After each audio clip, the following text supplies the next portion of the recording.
Bismillahirrahmanirrahim. Assalamualaikum warahmatullahi wabarakatuh. Alhamdulillahirabbil alamin wa bihi nasta'inu ala umur dunya waddin.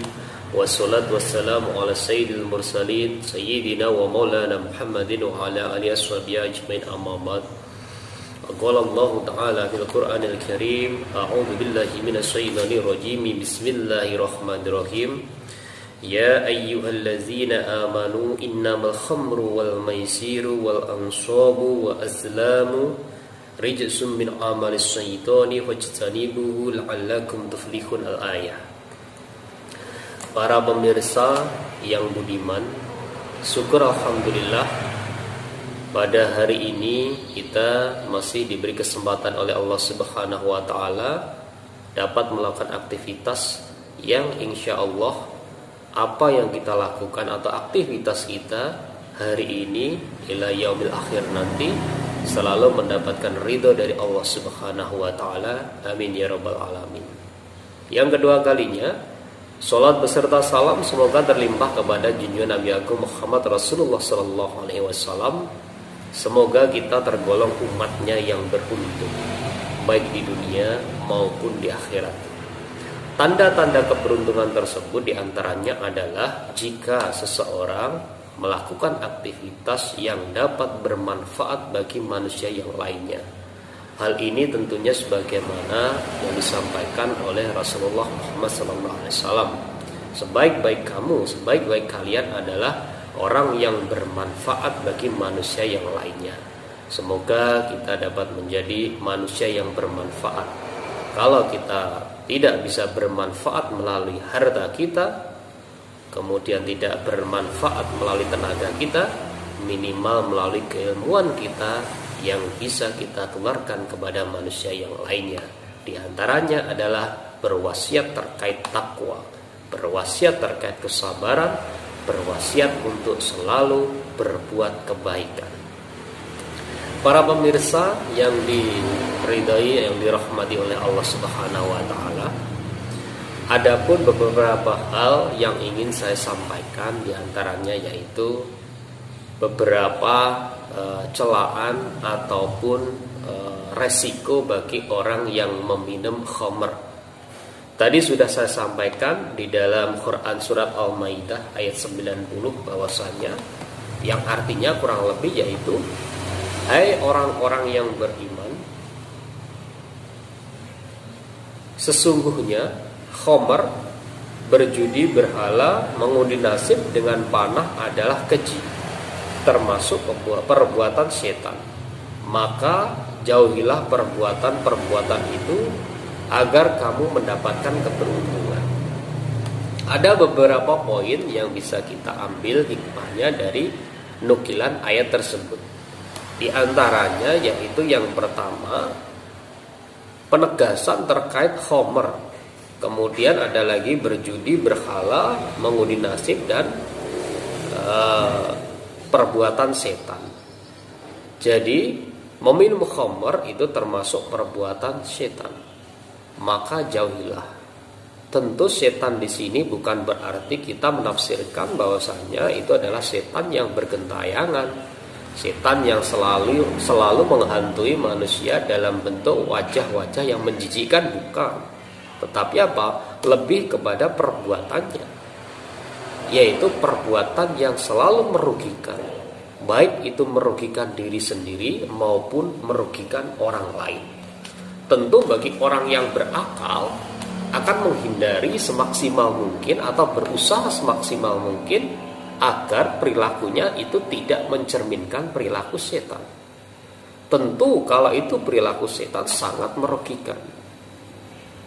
Ditinjau dari merugikan diri sendiri, meminum khamr tentunya itu akan membahayakan kesehatan dirinya, kesehatan pribadinya, kesehatan psikisnya. Jadi tidak heran ada beberapa ulama yang mengatakan bahwasanya salah satu bahaya dari meminum khamr itu bisa menyebabkan penyakit gila itu ya. Kalau saya menukil pendapatnya Al-Faqih Abu Laits bahwasanya jauhilah olehmu meminum khamr, karena meminum khamr itu membuat memuat 10 perkara yang tercela, ya. Di antaranya yaitu apabila meminum khamar maka berubahlah ia seperti orang gila. Ini pendapat dari Al-Faqih Abu Laits dalam kitab Duratun Nasihin, saudara-saudara. Orang yang gila, bagaimana itu perilaku orang yang gila? Orang yang gila tentunya akan memiliki perilaku yang menyimpang dari tabiat orang yang normal, orang yang waras, atau orang yang memiliki pedoman-pedoman dalam hidupnya untuk bermuamalah, untuk berperilaku dengan manusia yang satu dengan yang lainnya. Kalau sudah gila, ya tentunya itu akan menurunkan harga diri, kemudian membawa kemudaratan bagi orang yang lainnya. Kemudian segala perilakunya tidak bisa kita tiru atau tidak mengandung hikmah. Kalau kita kembali pada konteks khairun nas anfa'uhum linnas, tentunya itu akan menjadi sebuah semacam bertolak belakang, saudara-saudara. Seharusnya perilaku muslim itu memberikan manfaat bagi orang lain, tetapi karena meminum khamar maka perilakunya seperti orang gila dan mengandung mudarat bagi dirinya juga terhadap orang lain. Walaupun di sisi lain pada waktu musim corona ini, ya saudara-saudara, ada sebuah gambar yang bertajuk orang gila. Orang gila itu tidur dimanapun, minum air apapun itu tidak pernah sakit, saudara-saudara. Dikatakan demikian. Karena kenapa? Ya dia tidak memikirkan terkait apa yang akan terjadi pada dirinya. Walaupun itu contoh yang belum bisa dipertanggungjawabkan secara riset dan penelitian, saudara-saudara, ya tentunya itu juga tidak bisa kita ambil sebagai hujah atau pedoman. Orang gila tentu juga sakit, tapi tidak dirasakan atau tidak ada yang mengurusnya. Jadi kita tidak tahu terkait sakit dan tidaknya. Jadi yang pertama tadi menurut Al-Faqih Abu Laits bahwasanya yaitu orang yang meminum khamr itu seperti orang gila. Kalau sudah gila ya seperti orang gila. Kalau gila beneran tidak apa-apa, saudara-saudara. Baik.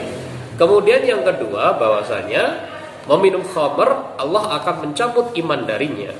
Sebagaimana orang mengeluarkan baju dari kepalanya atau menghilangkan akal dan membinasakan harta. Sangat tragis sekali, saudara-saudara, ya bahwasanya yaitu orang yang meminum khamr imannya akan dicabut.